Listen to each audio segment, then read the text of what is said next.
A young immigrant living in South Texas is speaking out tonight after he was stripped from his protections under the DACA program. The man opens up to Eyewitness News border correspondent Oscar Margain about why he believes Border Patrol's decision was unwarranted. I didn't want to be another immigrant, another illegal.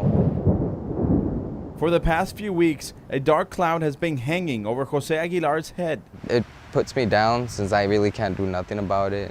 I can't work, so it's hard. As a DACA recipient, a recent encounter with Border Patrol at the Falfurrias checkpoint changed the course of his life, he says. About 3 or 4 agents rushed towards my car, but since I really had nothing to worry about, I thought it was just something having to do with the DACA recipients. The 23-year-old Mexican native knew DACA recipients were being detained at these inspection stations as part of a recent immigration crackdown. The sudden move took him by storm. That's when they started taking my information, my name, date of birth, my fingerprints, asking about my criminal record. I told them I had none, and they did go ahead and find out that I had nothing on my record. However, he did have an immigration violation that agents caught. A report from 2009 when Aguilar and his mother crossed the border illegally after visiting his ailing grandmother in Mexico. When I found out about it, it broke my heart.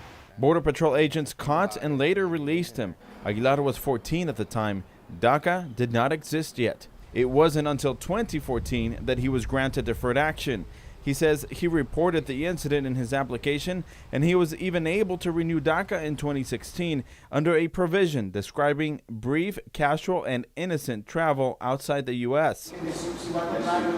Nevertheless, Border Patrol detained Aguilar for 2 weeks, issuing a notice to appear in front of a judge, a notice he says he never received.